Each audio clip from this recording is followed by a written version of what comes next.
Hi, Catherine Kyle here from greenthickies.com, and today I just want to make a very personal video. This is just a health update as to what's been happening with me lately, just in case what I have to share can also help you. But basically, I have had chronic fatigue syndrome again for the third time in the last, say, 8, 9, 10 years.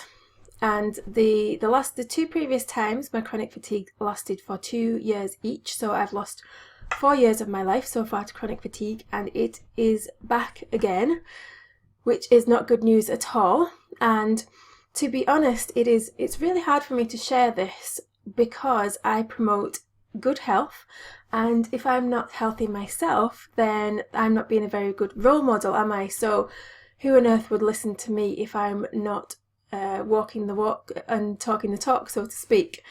But I always pride myself on honesty, and I do not like to hide things that are going on in my life, because I know that health is not straightforward and people can suffer. And if I've got something that will help you or help other people, then I always want to share it, regardless of whether people think, oh well, it must be your diet that's causing your chronic fatigue, so I'm not going to follow your diet. Well, this is what happened to me, and diet can do so much, and it can do a lot. Like, when you improve your diet, it's probably the first thing you should do. If you are suffering from a health problem, then I would suggest changing and improving your diet is the very first thing you should do, because you will notice really big improvements just from improving your diet. And but the thing about diet is it's not everything.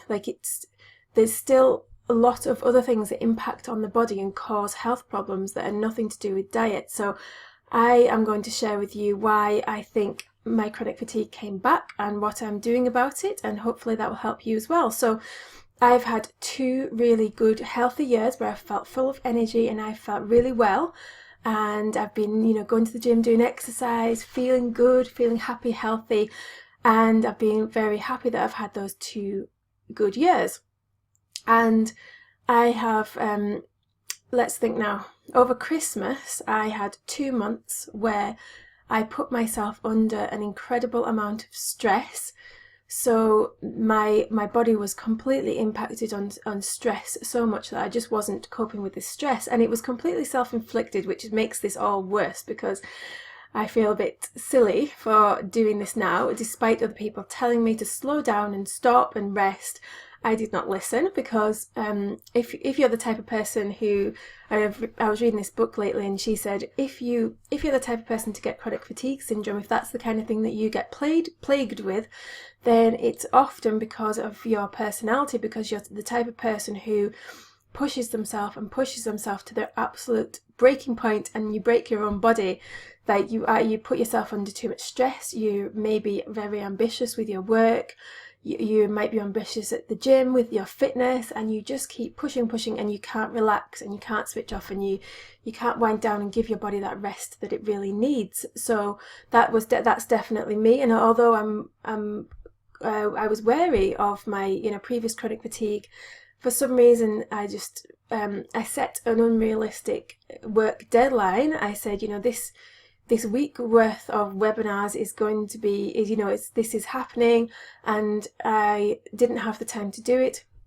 And stupidly, I just ploughed on. I did not give myself any time, and I was working night and day, and all over Christmas, and I didn't have the time to do it, and I was so stressed about it, and I just didn't give myself permission to just cancel it and say, no, this is cancelled, I just can't do it. I just thought, no, I'm just going to plough on. I can do it. I will do it. I'm determined.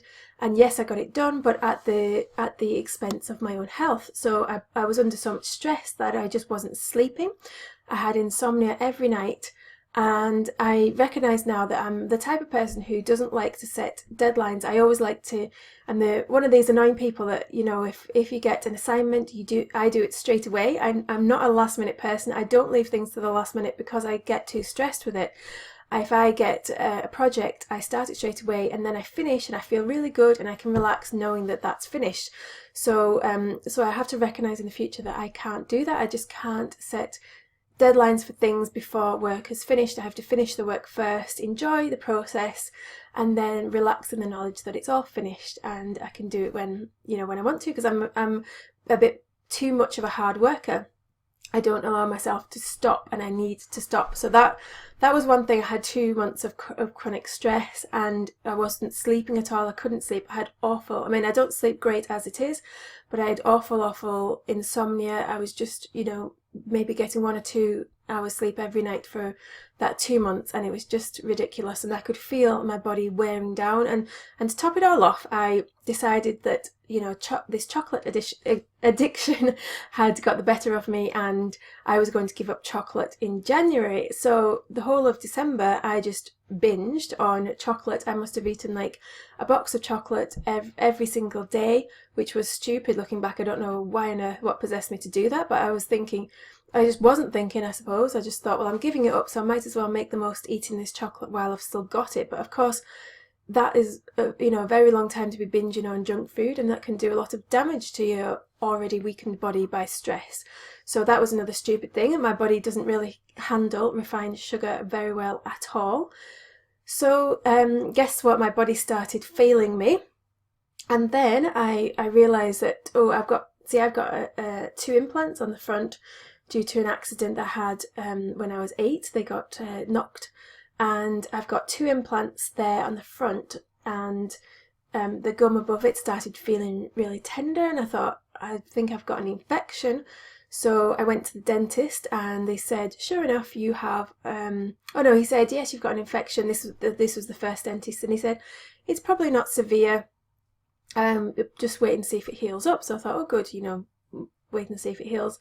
And then I also scheduled a tooth extraction, which looking back now, I don't know why on earth I did that at the same time as having an infection, because this was for a different tooth. It was a wisdom tooth that, although there was nothing actually wrong with my gums and my teeth at that point, for some reason this gap kept widening all the time, and it was being very uncomfortable when I was eating food. Food was getting impacted in there, causing me a lot of pain when I was eating like food, like salad, that I love to eat healthy food.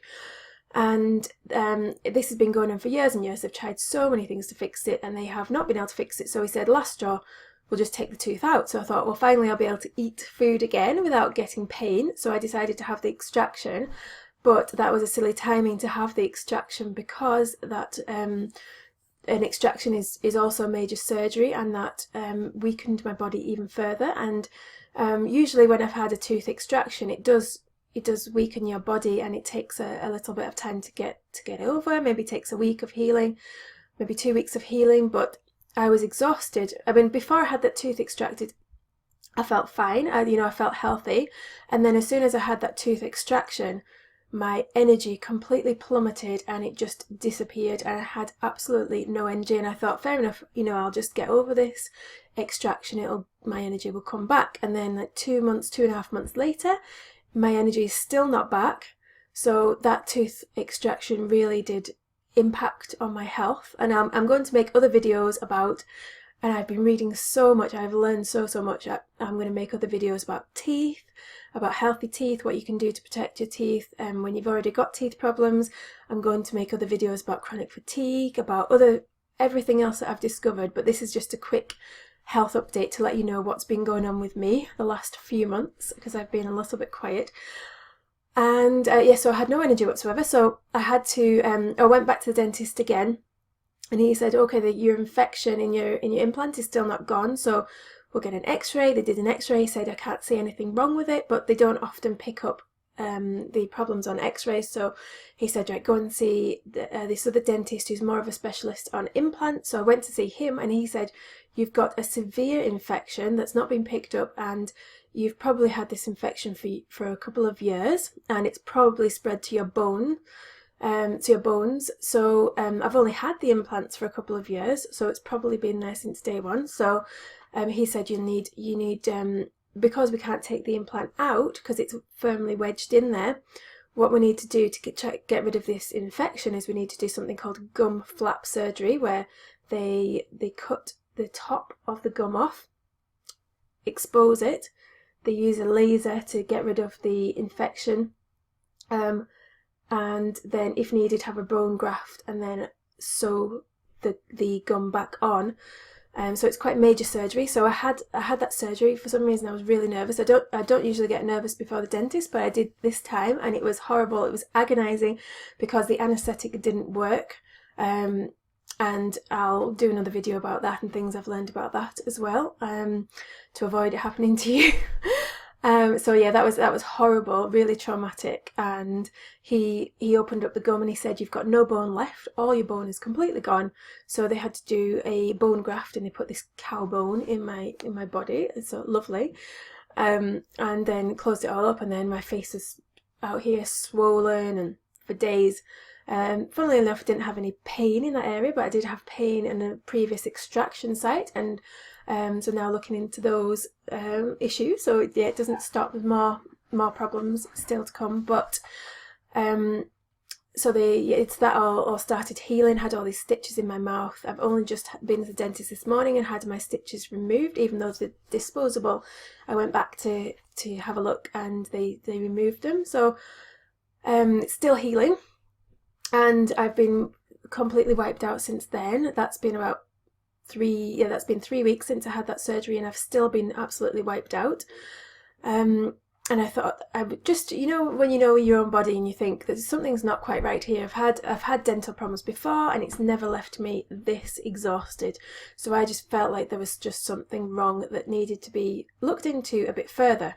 So what I did was I went to a naturopath, and she said, well, first of all, go to your GP and get some blood tests, and then we'll have a look at the blood tests and see, and we'll analyse them a bit further. And so I went to the GP, got my blood test, and yesterday I got the results back. And I didn't even have a GP appointment. He didn't want to see me.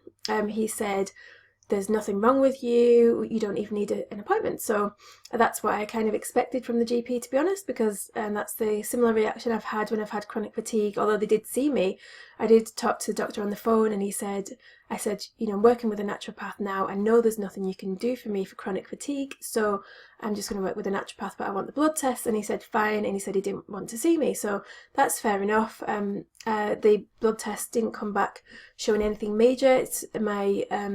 Showed very slight anemia that I had during one of my pregnancies, but it was only a tiny bit under, and I suspect that that's probably fine now. It's maybe because I've been run down, I don't know.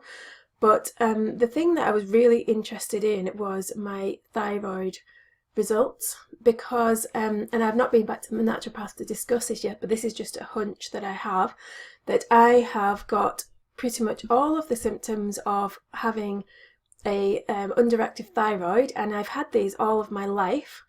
And my symptoms, most of the symptoms, to be honest, are manageable. Like I don't they don't impact too severely on the quality of my life. The only symptom that I can't cope with is this fatigue. This is the thing that seems to come and go when I'm under stress. Like pregnancy caused it last time. I was just under too much stress, and also a tooth infection during my pregnancy. So it seems that every time I'm under a period of stress, that my body just shuts down and it can't cope. Although I wasn't, I was obviously eating chocolate, which was not great. But as soon as I got this tooth infection, my diet became perfect. So for the last 3 months, I've been eating a perfect diet. I have not strayed, I've not eaten anything processed, no refined sugar, nothing. I've been watching everything, making sure that my nutrients are absolutely as they should be. So I think that, my body can't handle these periods of stress, and this is when my thyroid problems seem to overtake my body and cause this fatigue. So I am now delving into thyroid problems and seeing what I can do to help myself with the thyroid. I'll go back to my naturopath and see what she says as well.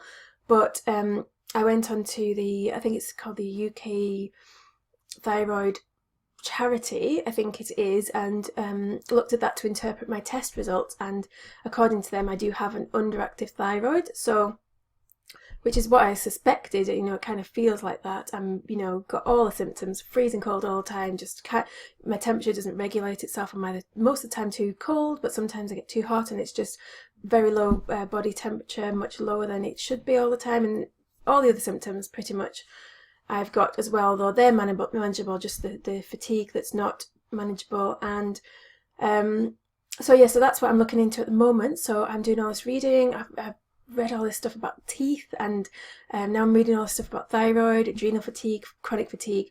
And here's one thing that that if you suffer from chronic, or somebody who suffers from chronic fatigue themselves, or if you've been diagnosed with chronic fatigue, or you suspect you've got chronic fatigue, then this is something I read in this latest book that I've been reading, and I think it's very important that chronic fatigue syndrome is a misdiagnosis. It is not a diagnosis. It shouldn't even be a label in itself, because what does it mean? It just means that people don't take you seriously. It means people think that you're lazy, that you can't be bothered to do what you need to do, that you can't be bothered to look after your kids anymore, that you can't be bothered to go to work. But really, it's just a misdiagnosis. It means the problem hasn't been found yet. So for me, I suspect that my chronic fatigue is caused by my thyroid, which I think is really the true cause of my chronic fatigue. I'm not going to just accept the chronic fatigue and that will not be me for the rest of my life. I'm not that kind of person. I'm the kind of person I just want, I want to improve my life, and I want to be healthier, and I'll do anything it takes to be healthy. And a thyroid problem in itself as well is just a symptom of something else that's going on in your body. It's a sign that there's something that's not quite working right in your body, because if your body was working as it should be, you wouldn't get thyroid problems, you won't get chronic fatigue. So what is it that's causing problems in your body? And there's so many different problems that it could be you're putting your body into too much stress. It could be emotional stress. It could be dietary stress. It could be an overload of sugar. It could be environmental toxins. It could be toxins that are coming from the air that you breathe, from the cosmetics you put on your skin, from your food, the pesticides on your food.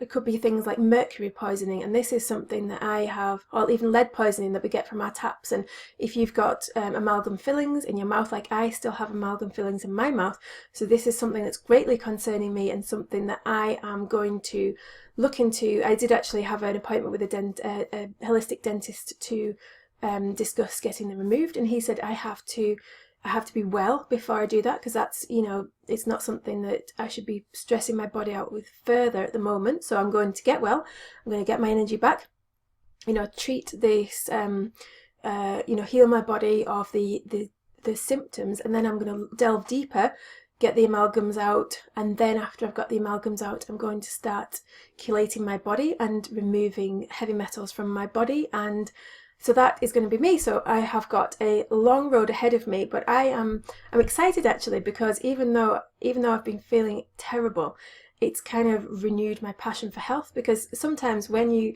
like, the last 2 years I've been feeling so healthy that I have not been keeping up with with health, and this is something I do have a big passion for. And so I've been reading and going crazy with taking in all this health information, and I have got so much to share with you. I'm just bursting at the seams with all this information, and I'm going to continue now to keep on, looking into health, being passionate about health, and sharing everything I can with you. So I'm going to make some future videos about teeth and about everything else that I am discovering as I'm discovering, and hope that helps you. So as I was saying, that if you are feeling sick, then the very first thing that I suggest you do is clean up your diet. And the diet that I follow is the Leaf system, and that's my meal planning system. Everything is completely made from scratch, but it's very quick. It's for people who don't have time to make things from scratch, basically, and the food is delicious. So if you want to get started with that free, you can go to greenthickies.com/leaf system. That's another symptom I have at the moment, is brain fog. So you have to bear with me, because my brain is a bit all over the place at the moment, but I am feeling very slightly better, and there's been so many things I've been doing which have been helping my body to improve, and one of the things is diet, as I said. So I hope to see you in there, and I'll keep you up to date as to what I learn and my health. And take care of yourself. Bye.